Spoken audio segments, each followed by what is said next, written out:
Bonjour à tout le monde, donc je fais un petit audio en 3 parties. Je vais d'abord vous parler de la situation actuelle et mon opinion, donc vis-à-vis d'un gouvernement en qui on ne peut pas avoir confiance. Donc ce sera cette partie-là que je vais traiter tout de suite. La deuxième partie parlera de notre attitude à avoir, le fait d'écouter son cœur et le fait qu'il ne peut y avoir une autorité entre nous et notre créateur, ou notre énergie créatrice.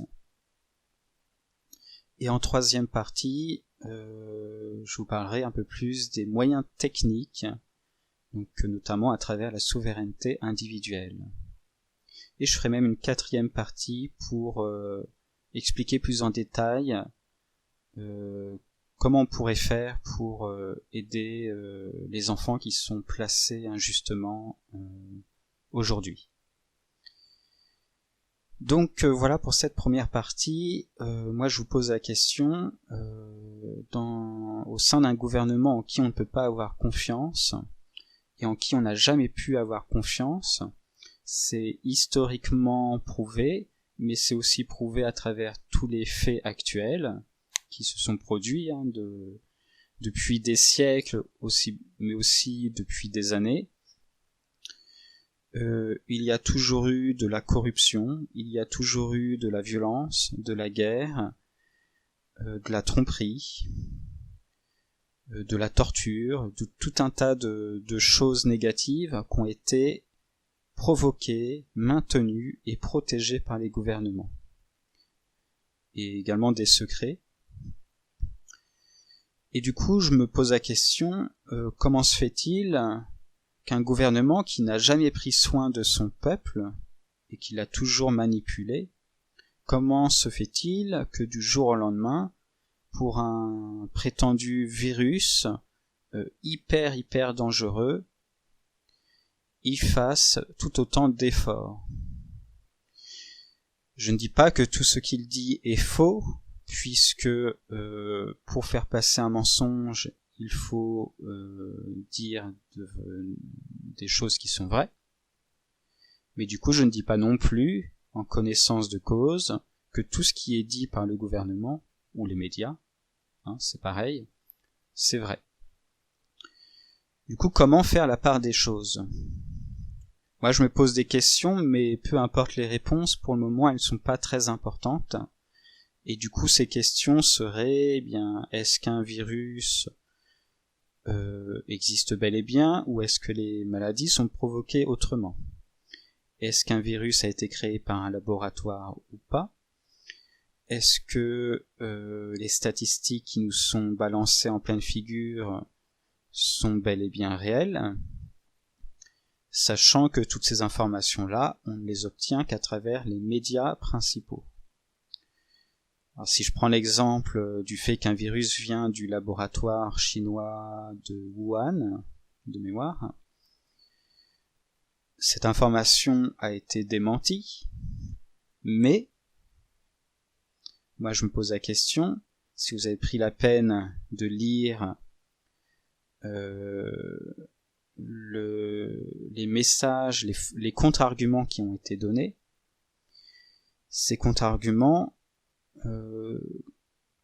quand je les ai lus, ça m'a sauté aux yeux à quel point c'est écrit de manière manipulatoire. D'une, et de deux, que les seuls arguments qui sont donnés pour être acceptés supposent que l'on puisse faire confiance en toutes ces gouvernements, en toutes ces entreprises élitistes, etc. Pourquoi ? Parce que je me souviens par exemple d'un argument qui était de dire non, c'est faux, le virus ne vient pas du laboratoire parce que le directeur du laboratoire a dit que ce n'était pas le cas. Donc ça, voilà, c'est ce genre de choses quand je parle de messages, d'articles manipulatoires. Est-ce que c'est nous prendre pour des idiots que de dire que si le directeur a dit que, c'est vrai? Parce que si c'était vrai, est-ce que le directeur aurait pris la peine de nous dire la vérité? Quand on sait toute la corruption, la perversion qu'il y a derrière le système. J'en profite aussi pour vous rappeler, si vous ne le savez pas déjà, que le système actuel, le gouvernement actuel, est derrière les pires atrocités qui soient. Il protège et donne vie à un réseau pédocriminel, il enlève des enfants, il arrache des enfants à des familles bienveillantes, des parents bienveillants. Il est derrière tout un réseau sataniste, le gouvernement fait partie d'un plan sataniste. Et en révélant tout ça, bien sûr, je ne consens pas à tout ce qui se passe autour de ça. Et du coup, quand on sait ça, et pour s'en convaincre, je vous laisse vous renseigner vous-même de plusieurs manières. La première, c'est à travers la logique et la probabilité. Quand on sait tout le mal qui est fait et a été fait et qui a été avéré par les historiens et par la science. Il y a la science, on sait plein de choses aujourd'hui à travers la science et des choses qui ne sont pas du tout prises en compte à travers les gouvernements pour faire de ce monde un monde meilleur. Du coup, la première chose que je vous demande, c'est de vous renseigner à travers ça. On sait par exemple que les enfants ont besoin de temps libre pour grandir dans la bienveillance, avec de belles valeurs et tout. On sait que les enfants, avec ce temps libre et la bienveillance, ils grandissent à travers ce dont a besoin leur communauté, donc la société dans laquelle ils grandissent. Je vous invite à vous renseigner, à lire notamment ce livre extraordinaire qui est Libre pour apprendre de Peter Gray, qui retrace toute l'histoire de l'éducation, de l'instruction, de l'évolution de l'enfance également, qui y intègre également tout un tas d'études scientifiques pour expliquer ses conclusions à lui. Et ces conclusions sont bien sûr totalement à l'opposé de la démarche actuelle d'un gouvernement, de ce que fait le gouvernement pour nos enfants, c'est-à-dire ces écoles qui manipulent nos enfants et qui les empêchent de jouir de leur liberté, de leur libre arbitre aussi, d'écouter leur cœur, etc. pour en faire de futurs moutons obéissants, si on veut.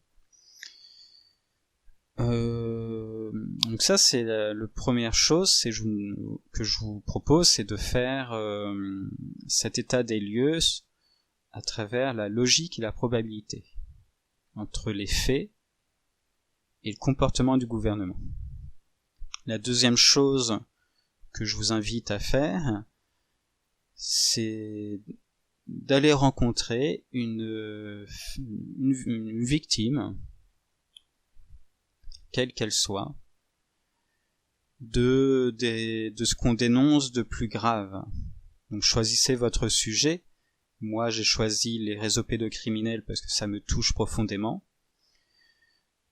Ça peut être tout un tas d'autres sujets qui sont dénoncés et qui sont critiqués comme soi-disant faisant partie d'une théorie.